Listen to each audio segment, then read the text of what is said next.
The video I'm recording today is the sequel of my last two videos. Here you can see the thumbnail.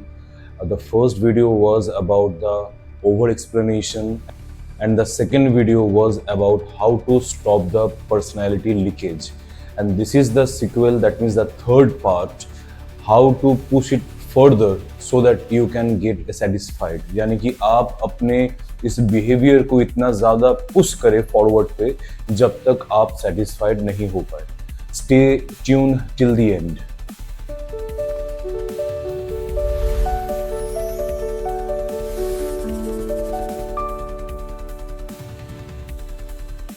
अगर आप मेरे last two videos को अच्छे से देखा और अच्छे से समझा है तो इस वीडियो को समझने में आपको आसानी मिलेगा.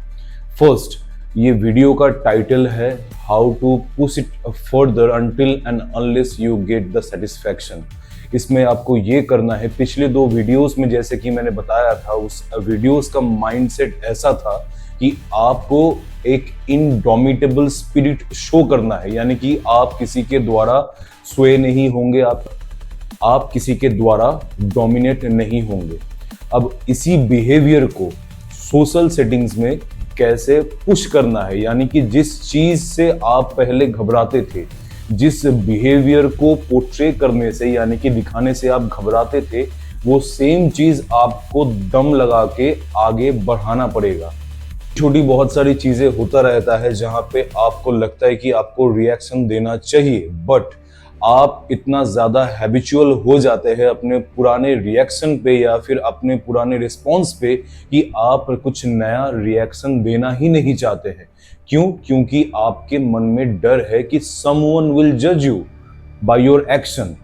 तो ये डर सबसे पहले हटाना है. अब ये डर एक ही बारी में नहीं हटेगा, because you don't know what is your limit.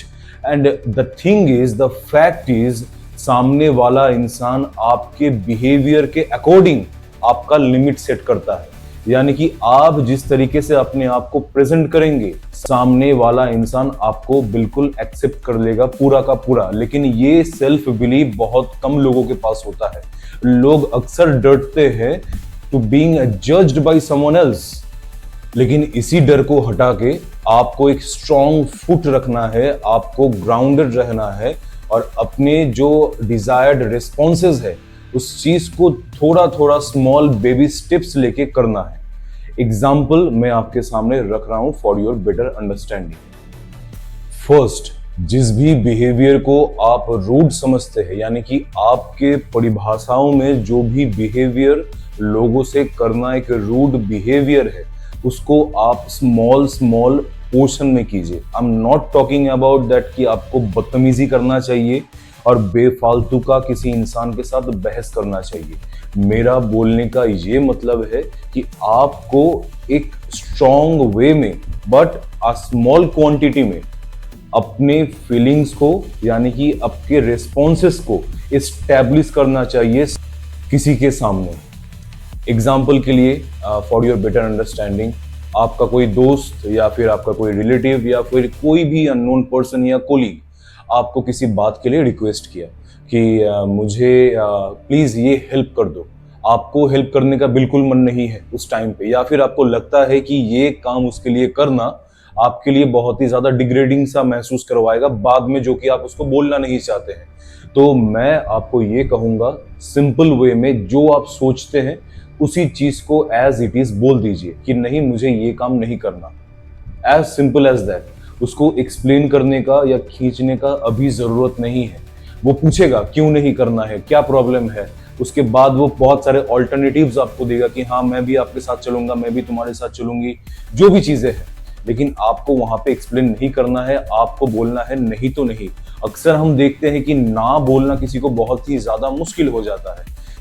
अचानक से आपके पास कभी ऐसा होता है कि आपके पास एक फोन आता है आपके दोस्त का या फिर किसी भी पर्सन का, और फोन आने के बाद वो अपना दुखड़ा सुनाता है, वाइनिंग करता है, रोता है कि उसके सिचुएशन जो है बहुत ही खराब हो चुका है किसी भी चीज को लेके. After the sharing of those miserable things, he और she is going to ask for some monetary benefits. मतलब कोई मॉनिटरी हेल्प वो मांगता है आपसे, तब आप एक ऐसी सिचुएशन में पड़ जाते हैं कि आप उस इंसान को ना नहीं कर सकते। क्यों? ऑलरेडी आप 10 मिनट या 15 मिनट तक उसके बातों को सुने हैं। उसको सुनने के बाद उसके मिजरेबल कंडीशन पे आप एग्री किए हैं कि हाँ, तुम्हारे साथ जो हो रहा है ये चीज खराब है। अगर आप उस वक्त में उस इंसान को हेल्प ना करें तो ऑब्वियस सी बात है, खुद के नजरों में तो आप डेविल ही बन जाएंगे ना। तो उस बस इमेज को बचाने के लिए बहुत बार आप ना चाहते हुए भी आप पैसा दे देते हैं, आप कोई मॉनिटरी हेल्प कर देते हैं। यही होता है सबसे बड़ा गलती, क्योंकि एक बार अगर आप किसी को पैसा दे दिए, चाहे कोई भी ट्रस्टेड पर्सन क्यों ना हो, फॉरगेट अबाउट दैट मनी। क्यों ऐसा होता है? क्योंकि पैसा लेते वक्त बहुत सारे लोग जो है बहुत ही प्यार से, बहुत ही रिक्वेस्ट के साथ, पोलाइटनेस के साथ वो पैसा मांगता है।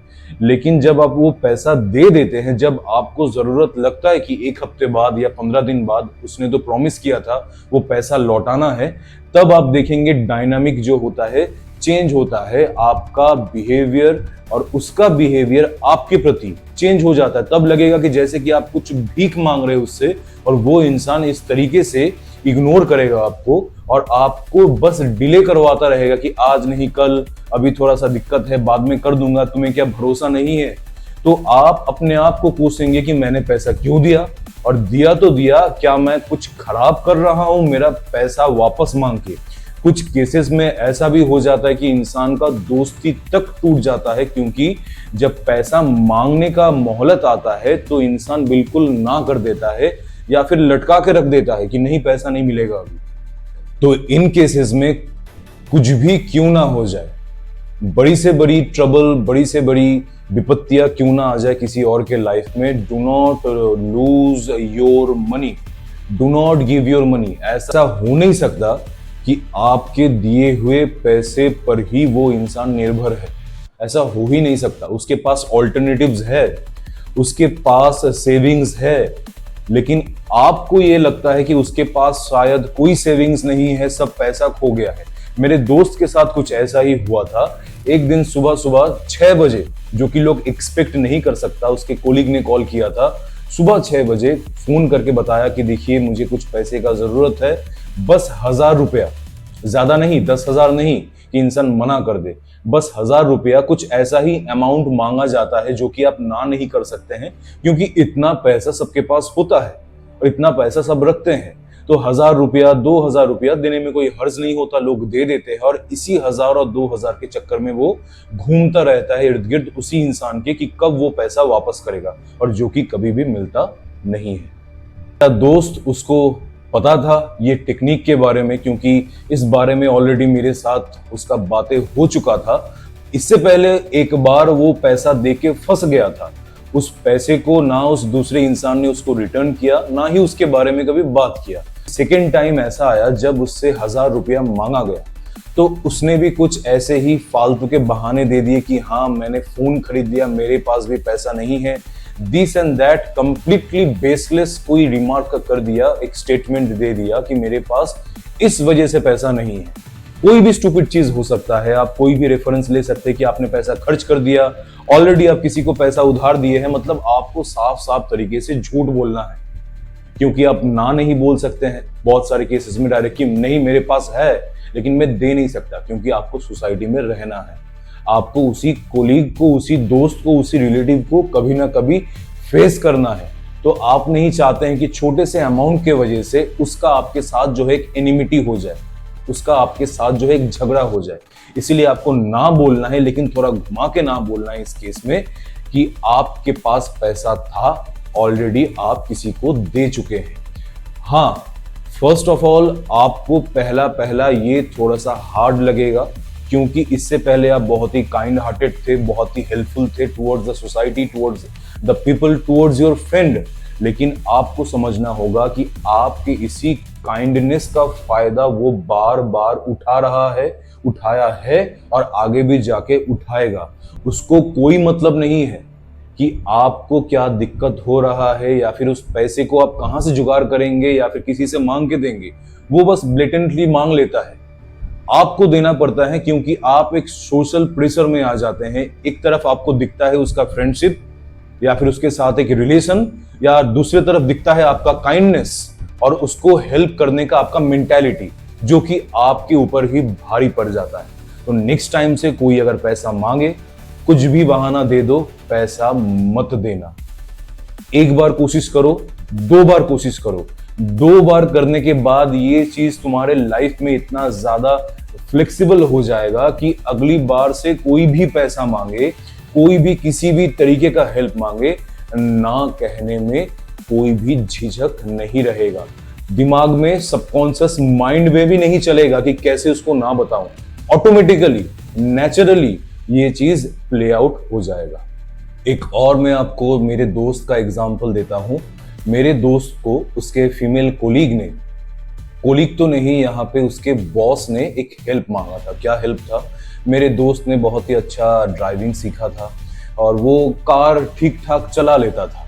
अब उसके जो बॉस है, उसके बॉस ने, उसके सीनियर ने उससे रिक्वेस्ट किया कि प्लीज मुझे आपका एक हेल्प छोटा सा चाहिए।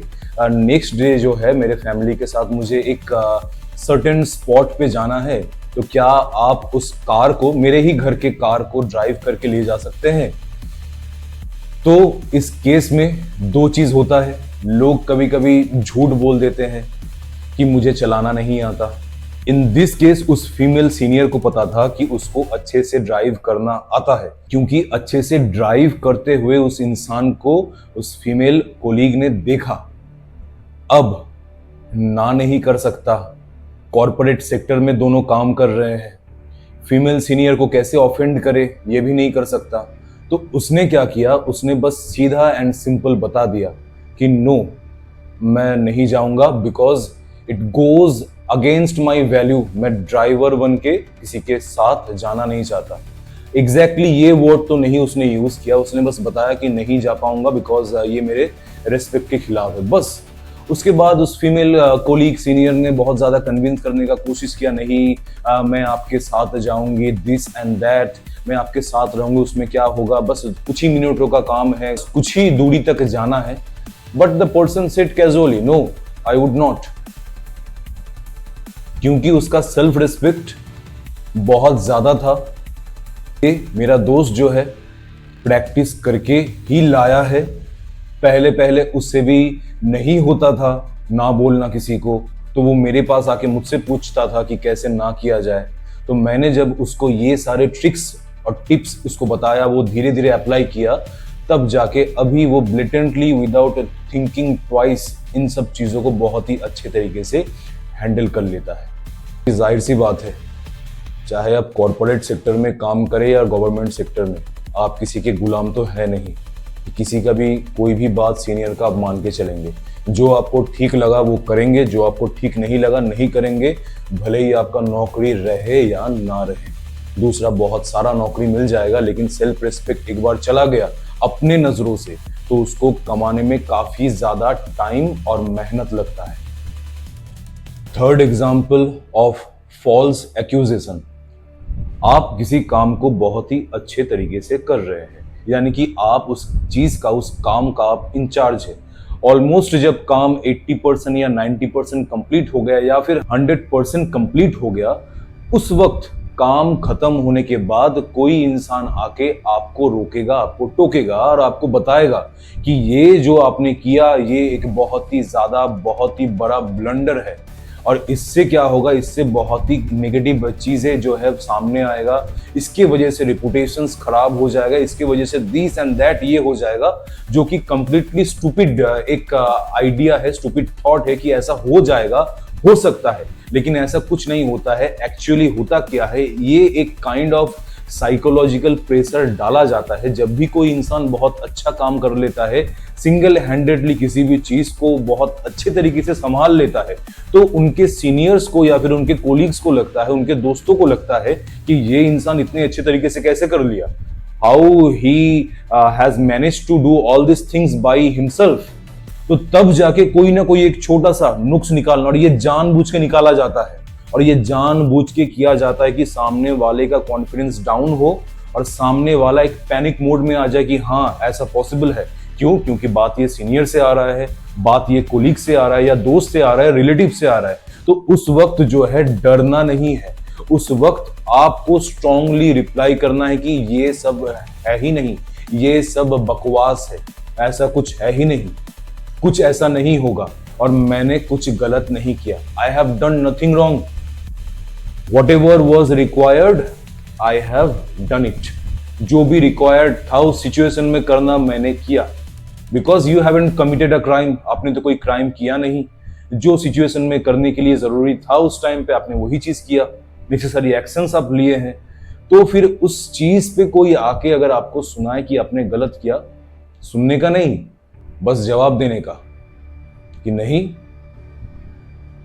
कि जो भी मैंने किया सही किया। और ये आपका बोल्डनेस और ये आपका कॉन्फिडेंस बहुत ही ज्यादा आपको हेल्प करेगा। यानी कि जो फॉल्स एक्यूजेशन उसने लगाया आपके काम के ऊपर, आपके बिहेवियर के ऊपर, आपके एक्शन के ऊपर या फिर आपके किसी डिसीजन के ऊपर, वो फॉल्स एक्यूजेशन ऑटोमेटिकली नेगेट हो जाता है और आपके पास आता है a sense of satisfaction.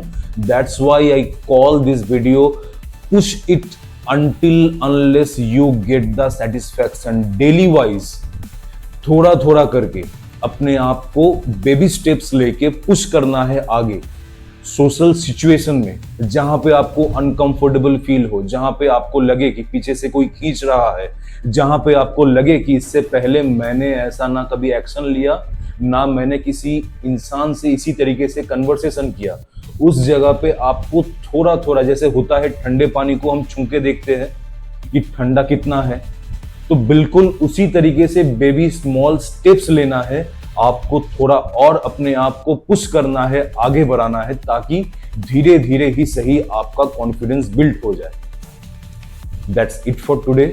I hope this video was helpful. I urge you to repeat and listen to it again.